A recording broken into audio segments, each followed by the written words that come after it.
Hello guys, मेरा नाम है रवि और स्टडी ग्लो में आपका बहुत बहुत स्वागत है। दोस्तों, आज हम केपलर लॉ के बारे में जानेंगे और सबसे जरूरी जो चीज है वो हम ये जानेंगे आखिर इसकी शुरुआत कैसे हुई, कैसे केपलर को पता चला कि आखिर जो यही नियम है वो पैदा होगा और कैसे उन्होंने ये फार्मूला खोजा। क्योंकि आपको पता है जिस समय केपलर आए थे उस समय विज्ञान की बहुत खोज नहीं हुई थी, यहां तक कि गैलीली जैसे साइंटिस्ट भी नहीं आए थे। तो आखिर कैसे केपलर ने उस वक्त में ऐसी खोजें कर ली जो कि अपने आप में बहुत ही महानतम खोजें कही जाती हैं। आज भी उनका यूज होता है, आज भी हमारे साइंस में उनका यूज होता है, हमें पढ़ाया जाता है। जबकि ये शुरुआत कब हुई थी? आज से 500-600 साल पहले ही हुई थी, लेकिन उसके बावजूद भी आखिर केपलर ने ये कैसे खोजा।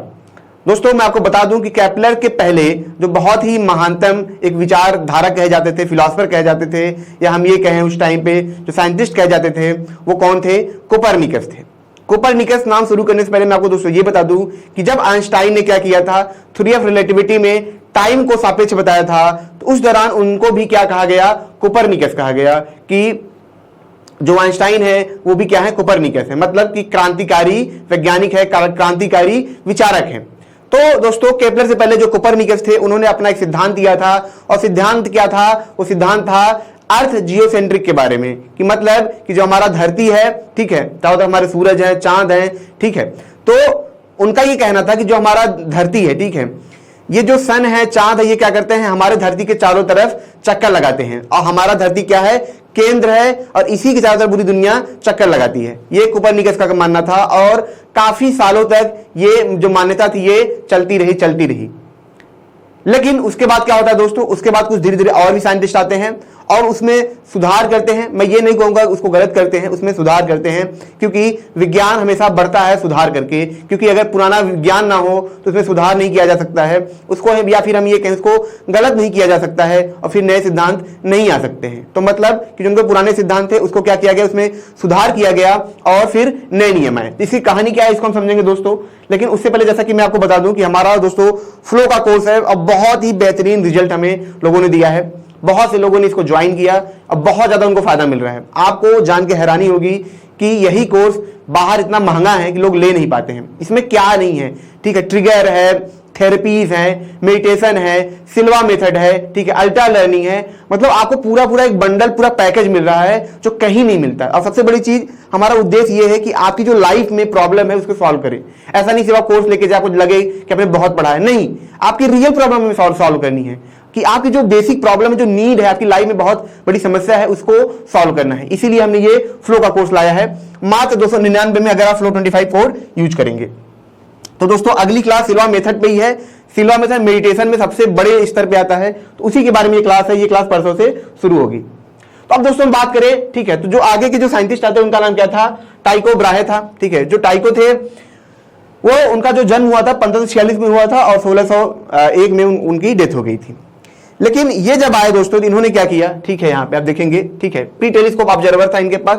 इससे ही क्या कर रहे थे? लगातार ऑब्जर्वेशन कर रहे थे यूनिवर्स का, ठीक है, देख रहे थे, बार बार समझ रहे थे, और बार बार इनके दिमाग में एक ही सवाल उठता था कि क्या, ठीक है, कोपरनिकस ने जो बात कही है वो सही है?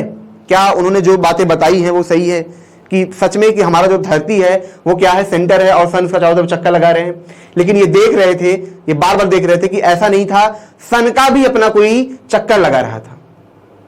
इन्होंने और प्लैनेट्स को देखा तो इन्होंने एक चीज देखी कि ऐसा नहीं है कि सन सिर्फ हमारे धरती का चक्कर लगा रहा है, इन्होंने देखा कि सन का भी कोई चक्कर लगा रहा है, और जो प्लैनेट थे। अब यहीं पे क्या करते हैं, ये एक अपना नई थ्योरी देते हैं, और उस थ्योरी का जो नाम होता है हाइब्रिड थ्योरी होता है, ठीक है। उसका नाम क्या होता है दोस्तों? हाइब्रिड थ्योरी होता है। यहां पे आप देखेंगे। अब हाइब्रिड थ्योरी क्या है? हाइब्रिड थ्योरी दोस्तों का मतलब ये बोलते हैं कि ठीक है, जो कोपरनिकस कह रहे थे कि हमारे धरती का सारी चीजें चक्कर लगाती है, हमारी जो धरती है वो सेंट्रिक है, इसका चक्कर हर चीज लगाती है। लेकिन केपलर जो टाइको थे, इनका ये कहना था ऐसा नहीं है, उसमें थोड़ी सी गलती है। गलती ये है कि सन हमारी धरती का चक्कर लगाता है, ठीक है, मून भी हमारी धरती का चक्कर लगाता है, ठीक है, लेकिन उस सन का भी प्लैनेट चक्कर लगाते हैं। मतलब जो हमारी धरती है, हमारे धरती का चक्कर, ठीक है, हमारे जो धरती का चक्कर कौन लगा रहा है? सन लगा रहा है, और इस सन का चक्कर, ठीक है, कोई और प्लैनेट लगा रहा है। मतलब इन्होंने क्या गलत किया उस टाइम पे? इन्होंने क्या गलत किया? कॉन्सेप्ट बहुत आसान हो जाता। इन्होंने गलती क्या किया, ठीक है, अगर धरती की जगह ये सन कर देते, सारा मामला सुलझ जाता।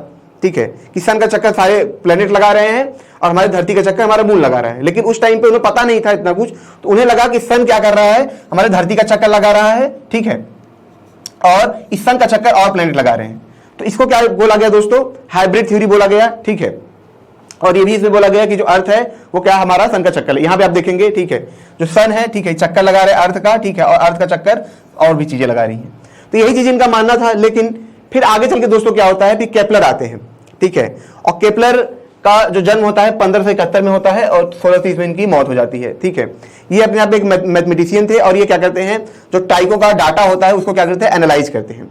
और एनालाइज करने के बाद दोस्तों, जब बहुत एनालाइज करते हैं तब जाके इनको क्या मिलता है, इनको 2-3 चीजें मिलती हैं, जिसमें से पहले चीज क्या थी कि ठीक है, कि सर्कुलर और ऑर्बिट के बारे में, ठीक है, ये समझते हैं, और यूनिफॉर्म मोशन के बारे में ये समझते हैं। ठीक है, आपको जान के हैरानी होगी कि जब केपलर अपने सिद्धांत पे काम कर रहे थे तो कम से कम उन्हें 15 से 20 साल लग गए थे अपने इस फार्मूले को प्रूफ करने के लिए। और आपको जान के हैरानी होगी कि उन्हें ये कैसे मिला कि मतलब बहुत परेशान थे, कई सालों से लगे थे, उनको वो रिजल्ट मिल नहीं रहा था जो वो चाह रहे थे।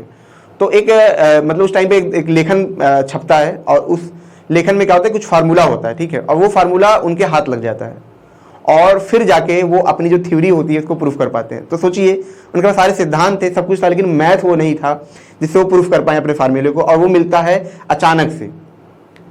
तो मतलब ये है कि जब आप किसी चीज को दिल से चाहते हैं ना, तो गॉड, ये यूनिवर्स, ठीक है, ये जो दुनिया है आपकी मदद करती है जाने अनजाने में। एक लॉ है वो आपकी मदद करता है। तो यहाँ केपलर के साथ भी ऐसा हुआ और सारे वैज्ञानिकों के साथ ऐसा ही हुआ है, जो बहुत मेहनत करके थक गए तो ऐसा हुआ। तो यहाँ पे दोस्तों केपलर ने जो पहले चीज देखी, जो केपलर ने देखा कि यार जो हमारा सूरज है, ठीक है, मतलब जो हमारा मतलब प्लैनेट है, वो जब सूरज का चक्कर लगाता है तो उन्होंने देखा कि ये सर्कुलर चक्कर नहीं लगाता है।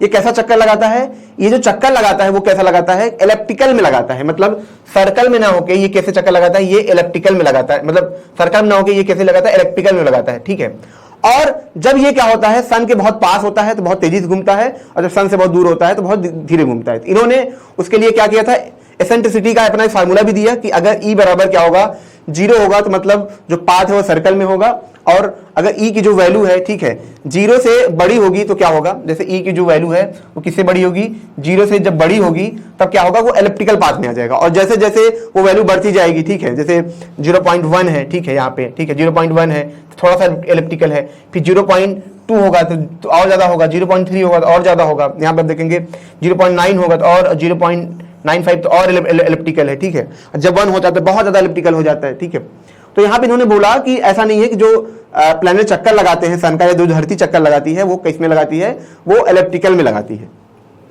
ठीक है, तो इनका दोस्तों जो सेकेंड लॉ था, ठीक है, वो इसी को आगे उन्होंने बढ़ाया। ठीक है, उन्होंने इसको ही आगे बढ़ाया और उन्होंने क्या बोला, उन्होंने ये बोला कि ये उसका तो चक्कर लगाती है, ठीक है, एलिप्टिकल में लगाती है, लेकिन इसमें भी एक चीज है, जैसे मान लीजिए एलिप्टिकल में चक्कर लगा रही है, ठीक है, तो मान लीजिए कि जहां सन है तो जब ये इसके पास जाएगी, ठीक है, जब ये इसके पास जाएगी तो बहुत तेजी से घूमेगा, और जब ये इससे दूर जाएगी तो क्या होगा, ये बहुत स्लो घूमेगा। ठीक है, अब देखिए ग्रेविटी के बारे में केपलर को नहीं पता है, ग्रेविटी के बारे में केपलर नहीं जानते हैं, बस इन्होंने बता दिया। अगर केपलर चाहते, ठीक है, तो शायद ग्रेविटी की भी खोज कर लेते, लेकिन केपलर बता नहीं पा रहे हैं। देखिए यहां पे सारी चीज दिख रही है कि move faster when close to the sun, ठीक है, पेरीहेलियन, मतलब जब ये इसके पास में है, ये पेरीहेलियन इसके पास में है, तब ये क्या हो रहा है, बहुत तेजी से घूम रहा है, क्योंकि ग्रेविटी बढ़ जा रही है पास आने से।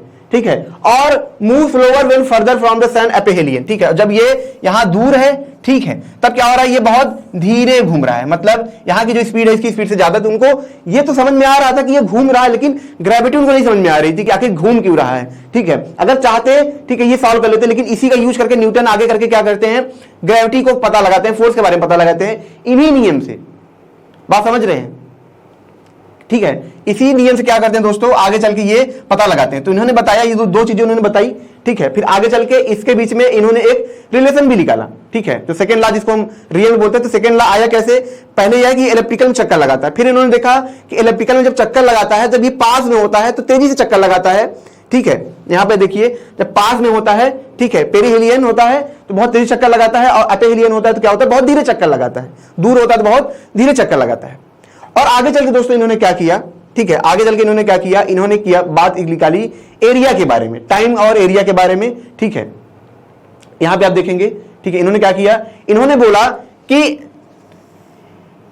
कि जैसे कोई जो प्लैनेट है, ठीक है, जैसे ये प्लैनेट है, ये इसका चक्कर लगा इलेप्टिकल में लगा रहा है, ठीक है, तो इसकी क्या है, अलग अलग दूरी पे इसकी स्पीड क्या है, वेरी कर रही है, इसकी स्पीड क्या है, वेरी कर रही है, अलग अलग है। लेकिन उन्होंने बोला, लेकिन जो एक लिमिटेड टाइम के अंदर, मान लीजिए इसने 1 सेकेंड के अंदर कितना एरिया तय किया, मान लीजिए कि 2 मीटर स्क्वायर एरिया तय किया सन का, ठीक है, तो 1 सेकेंड, अगले 1 सेकेंड में ही उतना एरिया तय करेगी, ठीक है, और अगले 1 सेकेंड में भी उतना एरिया तय करेगी, चाहे इसकी स्पीड बढ़े और चाहे घटे, ठीक है, चाहे स्पीड यहां बढ़े चाहे घटे, लेकिन हर सेकेंड में, ठीक है, हर मिनट में, ठीक है, हर लिमिटेड मिनट में क्या होगा कि उतना ही एरिया तय करेगी, ठीक है।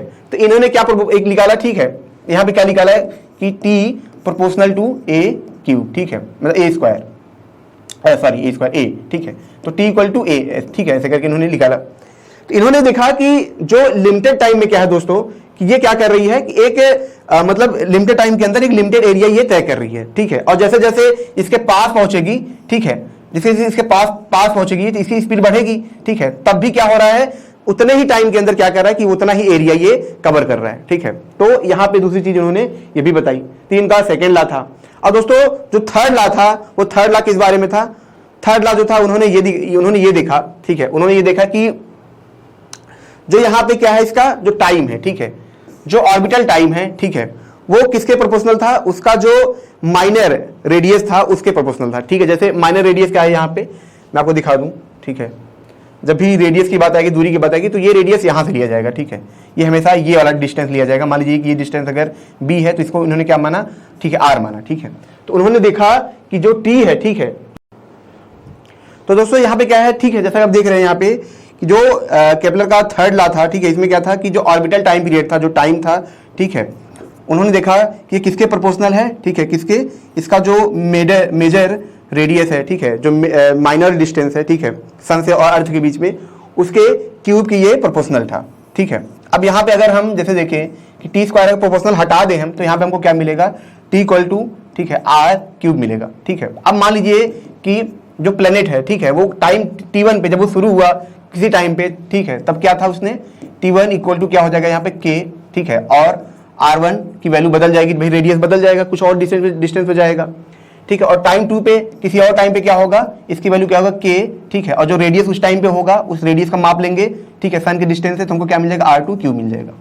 अब यहाँ पे दोस्तों हम क्या करें, अगर दोनों का एक दूसरे में भाग दे दें हम, ठीक है, t1 का t2 में हम भाग दे दें तो इस तरफ भी भाग दिया जाएगा, तो यहाँ पे हमको क्या मिलेगा, ठीक है, t1 अपान t2, ठीक है, स्क्वायर इक्वल टू हमें यहाँ पे क्या मिल जाएगा, यहाँ पे देखिए आप ध्यान से, ठीक है, k r1 क्यूब अपान k r2 क्यूब, तो यहाँ से k कट गया, तो हमें क्या मिलेगा दोस्तों यहाँ पे, ठीक है, t1 अपान t2, ठीक है, का स्क्वायर इक्वल टू यहाँ पे क्या मिलेगा, r1 अपान r2 का क्यूब, ठीक। तो ये हमें यहाँ फार्मूला मिल जाएगा, इसको हम ऐसे कर लें, ठीक है, तो t1 अपान t2 और ये स्क्वायर उधर चला जाएगा, तो हमको क्या मिलेगा, r1 अपान r2 3/2, ठीक है। तो यहाँ से दोस्तों ये फार्मूला भी निकल जाएगा, ये हमें यहाँ से फार्मूला ये हमें मिला था। तो दोस्तों अगर ये लेक्चर आपको अच्छा लगा हो, इसे लाइक करें, कमेंट करें, शेयर जरूर करें, ठीक है, ताकि ऐसी नॉलेज और भी लोगों को मिलती रहे। इस बार हमने थोड़ा सा कहानी को और फार्मूलों को मिक्सअप कर दिया, और धीरे धीरे हम ऐसे और भी एकेडमिक टॉपिक लाते रहेंगे ताकि आपकी इसमें रियल में हेल्प हो। एक चीज़ मैं आपको ट्रिक देके जाऊँगा। ट्रिक क्या है कि अगर मान लीजिए कि हमें यूनिवर्सल घड़ी बनानी हो, ठीक है, तो हम कैसे बना सकते हैं। जैसे मान लीजिए जो केपलर का सेकेंड लॉ है, ठीक है, अगर इससे हमें एक घड़ी बनानी हो तो हम कैसे बना सकते हैं। मान लीजिए हमने क्या किया कि हमने देखा कि हर 1 सेकेंड में जो धरती है सूरज का इतना एरिया कवर करती है, ठीक है। हमने क्या किया, एक इसके मतलब एक सैटेलाइट छोड़ दिया। अब वो क्या कर रही है, देख रहा है कि धरती क्या करी, कितना एरिया कवर कर रही है, ठीक है, वो एरिया को देख रहा है कितना एरिया कवर कर रही है। अब मान लीजिए कि वो सैटेलाइट हमारे घड़ी से कनेक्टेड हो जाए और सिर्फ और सिर्फ हमें क्या बताए, एरिया बताए कि उसने अभी कितना एरिया कवर किया, फिर कितना एरिया कवर किया। अब मान लीजिए कि हमने देखा कि उसने 1 मिनट में 2 मीटर क्यूब का एरिया कवर किया, ठीक है।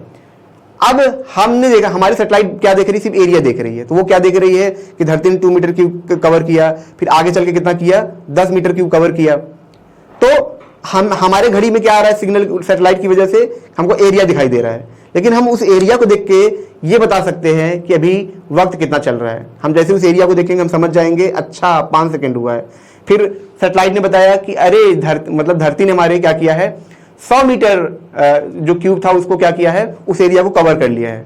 तो हम क्या करेंगे, तुरंत देखेंगे अच्छा इतना कवर किया, जिसका मतलब जो टाइम हो रहा है वो कितना हो रहा है, 50 सेकेंड अभी हुआ है धरती को चले हुए, ठीक है, एक जगह से दूसरी जगह पे।